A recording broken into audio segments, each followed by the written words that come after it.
మీరు మన ఛానల్‌లో ఫస్ట్ టైమ్ వీడియో చూస్తున్నట్లయితే please like and subscribe. Telecom company monthly recharge validity ఎందుకు 28 రోజులు ఉంటుంది? దాదాపు మనం ఉపయోగిస్తున్న అన్ని టెలికాం కంపెనీల్లో కూడా రీచార్జ్ చేస్తున్నప్పుడు పూర్తిగా నెలకు కాకుండా 28 రోజులు అందిస్తున్నాయి. దానికి కారణం ఏంటో తెలుసుకుందాం ఇప్పుడు. ఫర్ ఎగ్జాంపుల్ మనం ఒక రీచార్జ్ చేస్తున్నప్పుడు ఫుల్‌గా 1 మంత్‌కి వ్యాలిడిటీ ఇస్తే మనం సంవత్సరానికి 12 సార్లు మాత్రమే రీచార్జ్ చేయాల్సి ఉంటుంది. అదే 28 రోజులకి వ్యాలిడిటీ ఇస్తే అప్పుడు ప్రతి నెలలో 2 రోజులు మిగిలిపోతాయి. అలాగే 12 నెలలకి 2 రోజులు చొప్పున లెక్కేస్తే 24 రోజులు.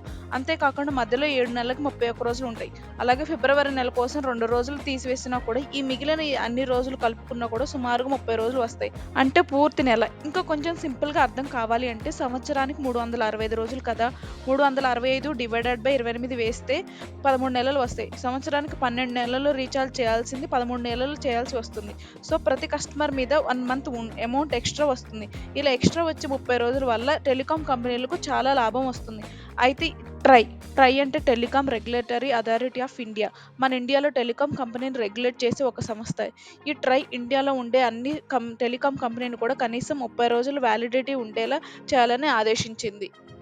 మీరు ఇలాంటి ఇంట్రెస్టింగ్ ఫ్యాక్ట్స్ తెలుసుకోవాలంటే లైఫ్ ఆఫ్ స్టోరీస్ ఛానల్‌ని సబ్స్క్రైబ్ చేయండి. అలాగే షేర్ చేయండి.